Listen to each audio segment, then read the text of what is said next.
So in this video, we'll be briefly discussing about pelvic fractures, so only the important points which you'll be writing in the exams.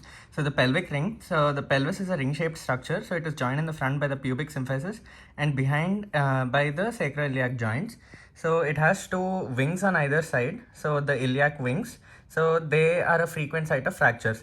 So basically you have the pubic symphysis in front, the pubic crest, okay, and then you have the pectineal line of the pubis, then the arcuate line. So pubic symphysis P, pubic crest P, pectineal line, then the arcuate line, and then the ala and the promontory of the sacrum. Okay, so fractures in the anterior half of the ring may be associated with posterior half injuries. So then these injuries make the pelvic ring unstable. So stability of the pelvis, it depends posteriorly on the sacroiliac joints, which are reinforced on front and on the behind by anterior and posterior sacroiliac ligaments. So sacroiliac joint posteriorly determines the stability of the pelvis, right? So you have anterior and posterior sacroiliac ligaments reinforcing that, and anteriorly the stability of the pelvis depends on pubic symphysis. So you have ligamentous fibers above and below it. In addition to that, you have certain accessory ligaments such as sacrotuberous and sacrospinous ligaments along with the iliolumbar ligaments. Okay, so they also provide additional stability to the ring. So nerves in relation to the pelvis, you have the obturator nerve and the lumbosacral trunk. Okay, they're commonly injured in pelvis fractures. So classification of pelvic fractures, so you need to remember type A, type B, type C. So type A, they're stable, okay? So they're fractures of A1 is fractures of the pelvis not involving the ring, and A2 is stable, okay, because it is type A, and minimally displaced fractures of the ring. Type B is rotationally unstable. Type C is rotationally and vertically unstable. Type A is stable. Type B is rotationally unstable. Type C is rotationally and vertically unstable.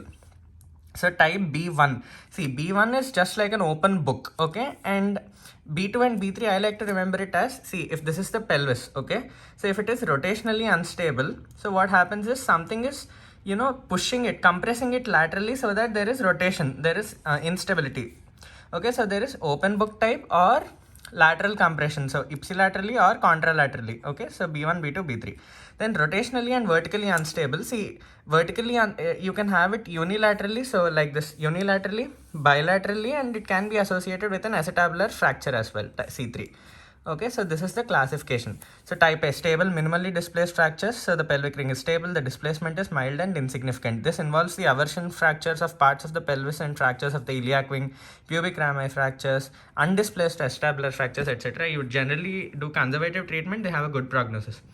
See, in type B injuries, so what happens is pelvis is unstable. So you can have open book injury, which occurs when an anterior posterior force causes disruption of the pubic symphysis, okay? So this can happen, and there is no vertical displacement. So lateral injury also, it causes lateral, okay, so rotational instability. This occurs when a pedestrian is hit from the side by a vehicle. Then type C, again it is unstable rotationally and vertically, okay, so it usually occurs from a fall from the height. So type A injury, so usually you have certain isolated fractures. So most commonly you have ischiopubic rami fracture. So ischiopubic ramus, so that can be fractured. So they're the most common type of pelvic fractures. It can be fractured on one side or on both sides. So that if it is fractured on both sides, the ischiopubic ramus, then it is called a straddle fracture. So displacement is usually minimal. The fracture rami may extend up to the acetabulum, okay, like this. So there may be an associated injury to the urethra or the bladder. So again, there will be pain, there will be tenderness. On palpation, you may feel a crepitus. Sometimes multiple injuries, the patient may not refer to this injury. You instantly find it on doing pelvic compression test, okay? So radiologically, once an ischiopubic rami fracture is detected, you also must rule out associated fractures in the posterior half of the pelvic ring, okay? Treatment, it is basically for relief of pain, it is conservative. Iliac wing fracture. So again, it is a relatively uncommon fracture. So there is direct injury to the wing of the ilium. Sometimes, they lose so much blood from the vascular wings, iliac wings, that they develop hypovolemic shock. Again, bed rest and analgesics, conservative treatment. So again, avulsion fracture of anterior inferior iliac spine. So the rectus femoris muscle, the straight head, it takes origin from the anterior inferior iliac spine. So violent contraction of this muscle during a jump or a sprinting activity or during kicking, so this anterior inferior iliac spine may be avulsed. So this again reunites quickly without any complication.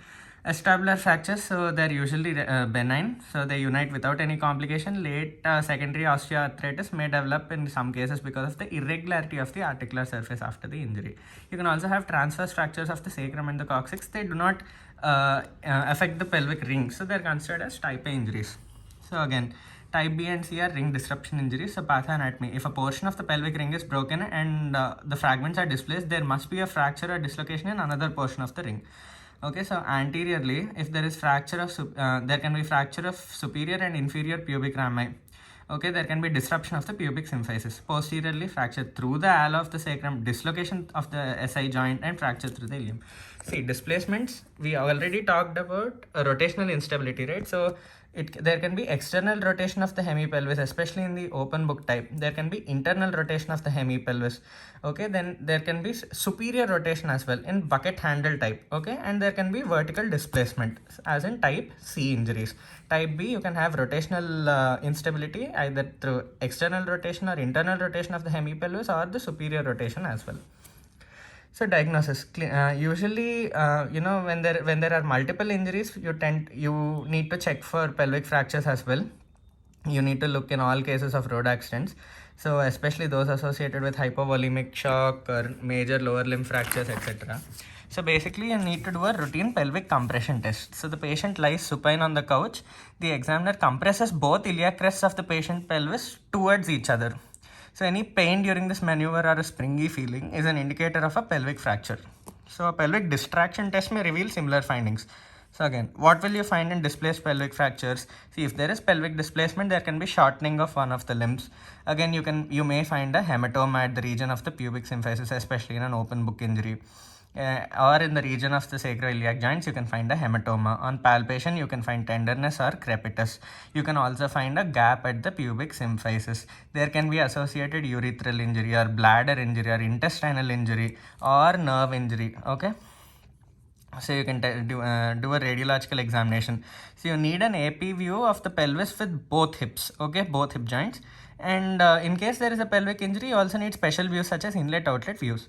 So CT scan also, it helps in better evaluation. With current CT scan machines, 3D reconstruction is also possible. This is better. So treatment. So basically, you need to identify the possibility of life-threatening hypovolemic shock and associated visceral injuries, and you have to, that is why, treat them appropriately. The patient should be moved as little as possible, as movement may result in further bleeding or fat embolism. So once the patient is stabilized, you need to assess the injury. So first, what you have to do is, if there is a ring disruption injury, treat the shock first, okay, and stabilize the patient. Then go for clinical, as we already discussed, pelvic compression test or distraction test, and radiological assessment x-rays. And then emergency treatment of any associated complication, if there is rupture urethra, rupture bladder, something like that. Then treatment of the fracture per se. First, see about the displacement. If there is minimal or no displacement and it is a stable fracture, you go for conservative treatment, okay? Absolute bed rest for 3 to 4 weeks. Once the fracture becomes sticky and the pain subsides, you'll start mobilizing the patient, and weight bearing you'll also allow.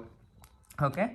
And if there is a displacement, see if it is open book type, like anterior opening type, or vertical displacement type C. Okay.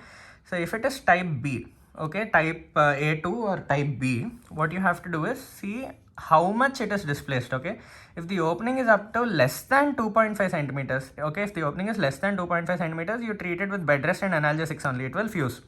Okay, conservative treatment.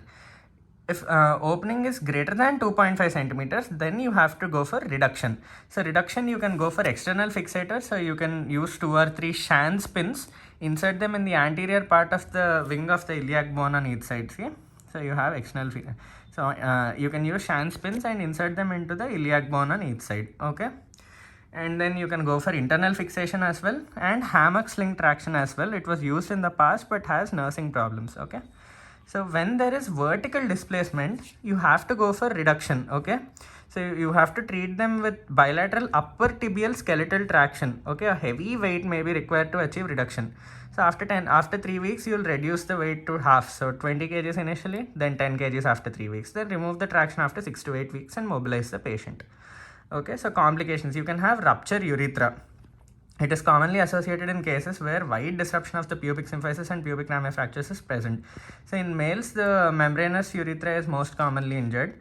So the rupture may be complete or incomplete, partial thickness or full thickness, something like that. So diagnosis is made by 3 cardinal signs of urethral injury. So blood per urethra, perineal hematoma, and distended bladder. So to differentiate between rupture urethra and rupture bladder, you can go for a cystourethrogram. Okay. So treatment, it may be possible to pass a catheter. If the catheter does not fail, then go for a urosurgeon. So drain the bladder by suprapubic cystostomy, micturating cystourethrogram to assess the severity of urethral stricture and treat it accordingly. Rupture of the bladder. So again, in case the bladder is full, the rupture is usually extraperitoneal and the urine will extravasate into the perivesical space. So that is why catheterize, but only a few drops of blood stained urine will come out. So a cystourethrogram will differentiate between a bladder and a urethral rupture. So urgent operation is required. So first repair the rent in the bladder, drain it, and drain the urine in the spaces. Then there can be injury to the rectum or vagina, injury to the major vessels. Okay, this can lead to hypovolemic shock as well. Injury to the nerves, especially the lumbosacral plexus. And again, treatment is conservative, and there can be rupture of the diaphragm as well. So in a pelvic fracture case, if the patient complains of difficulty in breathing, go for a chest x-ray as well. Treatment is by surgical repair.